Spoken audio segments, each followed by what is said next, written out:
If you feel weighed down by past hurts, if you find yourself replaying old arguments in your mind, and if you fear that the people you love are just too flawed, there is an ancient practice for unburdening the heart. It is a gentle art that teaches you not how to find perfect people, but how to build a perfect love with the imperfect people already in your life. This is an invitation to lay down an impossibly heavy stone, the stone of perfectionism. In our modern lives, we are curators of our own personal museums, displaying polished exhibits of our best selves while hiding the messy, unfinished work in the basement. We apply this same curatorial standard to others, placing their flaws under a harsh museum light. When a crack appears in a friendship, when a partner disappoints us, when a family member reveals their beautiful human imperfection, we are quick to label the entire piece as damaged. We create mental highlight reels of other people's mistakes, and in doing so, we build walls instead of bridges, sentencing ourselves to a cold, sterile, and lonely gallery of our own making. The sages of the Sufi path saw this trap with perfect clarity. They taught that the search for the flawless friend is a spiritual dead end, a journey that is guaranteed to end in solitude. The goal of a spiritual life is not to find a path free of stones, but to learn how to walk the stony path with grace.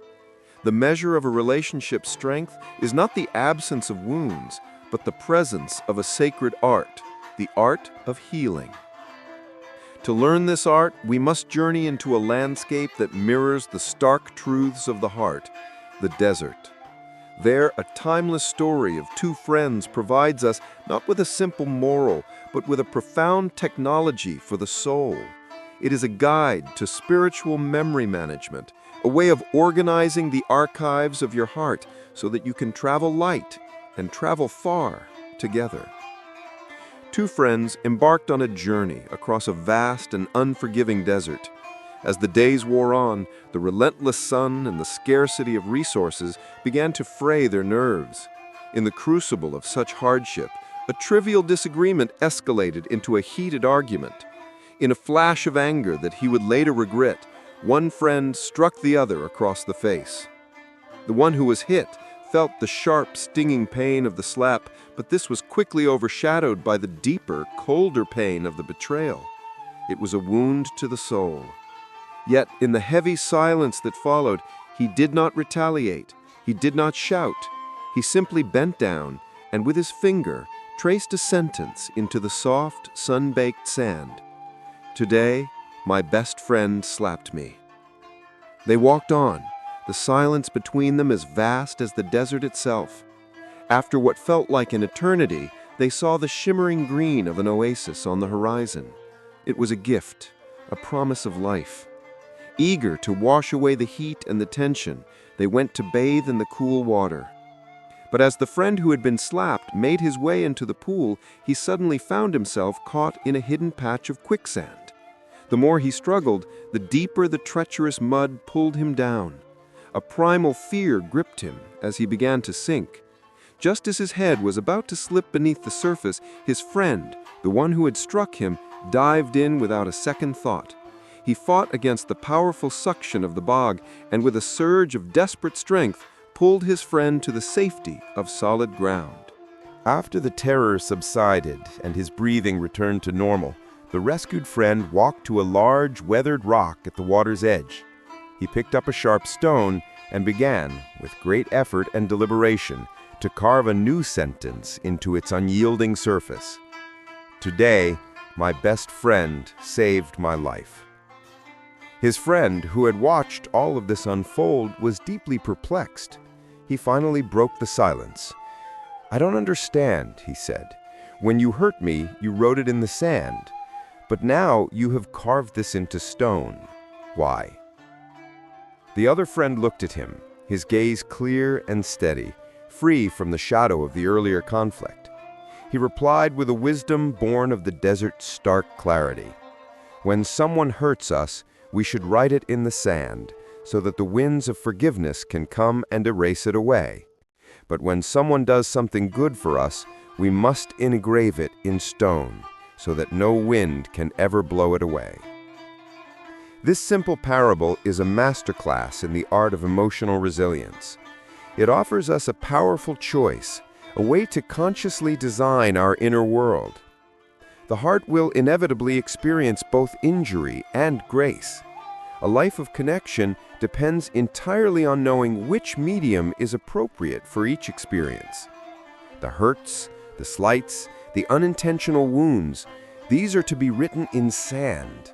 This is not an act of denial or suppression. The writing acknowledges the pain. It is real. It happened. But writing it in sand is a profound statement of intent. It says, "I will not make this wound a permanent monument in my soul.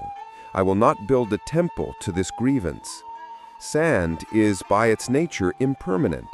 To write a hurt in sand is to create the very conditions for forgiveness to occur.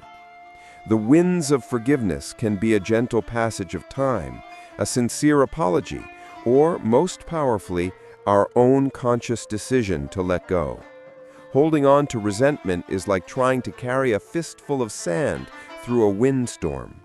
It is an exhausting, futile effort that ultimately only scours you. As the wisdom text reminds us, hatred and bitterness are a heavy, unnecessary weight on the heart. Forgiveness is the act of unclenching your fist and letting the wind do its work. The acts of kindness, of loyalty, of love, of rescue, these are to be carved in stone. This is a crucial spiritual practice because the human mind is naturally biased towards negativity. Our brains are like Velcro for painful experiences and Teflon for positive ones. This is an ancient survival instinct. It was more important for our ancestors to remember the location of a predator than the beauty of a sunset. But in our relationships, this instinct can be poison. It can define a decade of friendship by a single argument. To consciously carve kindness in stone is to fight this cognitive bias. It is an act of sacred remembrance. It is building a mental and emotional fortress of gratitude. When the inevitable storms of life and conflict arrive, these stone monuments are what we can cling to. They are the fixed points in a shifting landscape that remind us of the true foundation of our connection. This is the path of the muttaqi, the spiritually mindful one described in the Quran, who masters anger and pardons others. This is the path of the muhsin, the one who lives beautifully, who knows that love is not a feeling, but a skill. Yet this path is not one of naive foolishness. The wisdom of the parable must be balanced with the wisdom of experience. Forgiving the slap does not mean forgetting that a hand can be raised in anger. As the source text wisely cautions, we must use our intelligence not to fall into the same well twice. Wise forgiveness is a sophisticated dance. We can write the hurt in the sand, releasing our own heart from the prison of bitterness. Simultaneously, we can carve the lesson from that hurt into the stone of our own memory so that we move forward with greater wisdom. We can forgive someone completely while also adjusting the boundaries of the relationship to protect ourselves. This is the marriage of a soft heart and a discerning mind. Let us now bring this ancient desert map into the territory of our own lives. The world trains us to do the opposite of this teaching. It tells us to carve every insult in stone and to write every kindness in the sand, quickly forgotten. We must consciously and intentionally reverse this programming. I invite you to a brief, quiet practice. Close your eyes. Take a deep, calming breath, and another. First, let us find the sand. Gently bring to mind a small hurt you are carrying from someone in your life. A thoughtless comment, a broken plan, a moment of neglect. Feel the familiar, heavy shape of this memory. Now, in your mind's eye, see yourself on a vast, windswept beach. Kneel down and write the story of that hurt in the sand. And as you finish, a warm, steady wind begins to blow across the shore. Watch as it softens the edges of the words, as the grains of sand shift and tumble until the writing becomes faint and then disappears completely into the smooth, clean expanse of the beach. It is gone. You are not denying it happened. You are simply refusing to carry it any further. Now, let us find the stone. Bring to mind a specific act of goodness someone has shown you. A moment of unexpected support, a word of encouragement when you needed it most, an act of selfless love. Allow yourself to feel the warmth of that memory, the genuine gratitude in your heart. Now, imagine you are holding a chisel and standing before a beautiful, solid piece of rock. With focused intention, begin to carve the story of that kindness into the stone. See the letters emerge, deep and permanent. This is not a fleeting thought. This is a monument. It is a part of your strength, a part of your story that no wind can ever erase. Open your eyes. This is the practice. This is the gentle art. We began with the reassurance that there is a way to unburden a heart weighed down by past hurts and impossible expectations. The parable of the two friends has given us the key, the choice between sand and stone. This is the secret to building a perfect love with imperfect people. The journey of life is not a solo expedition to find a mythical, flawless companion. It is a shared caravan across a challenging and beautiful desert. Your fellow travelers will sometimes stumble. They will sometimes be the cause of your thirst. They will also be the ones who share their water with you, who pull you from the quicksand, who walk with you in the long silence. Do not abandon the caravan in search of a perfect traveler. That path leads only to the loneliness of the empty desert.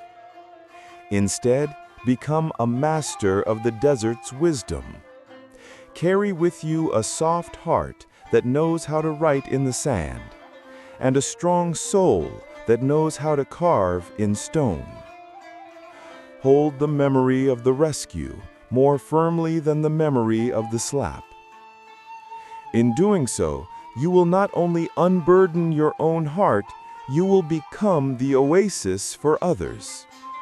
You will become the kind of friend, the kind of partner, the kind of human being that no one would ever want to leave behind on the long, beautiful, and imperfect journey home. Do not abandon the caravan in search of a perfect traveler. That path leads only to the loneliness of the empty desert. Instead, become a master of the desert's wisdom. Carry with you a soft heart that knows how to write in the sand, and a strong soul that knows how to carve in stone. Hold the memory of the rescue more firmly than the memory of the slap. In doing so, you will not only unburden your own heart, you will become the oasis for others. You will become the kind of friend, the kind of partner, the kind of human being that no one would ever want to leave behind on the long, beautiful, and imperfect journey home.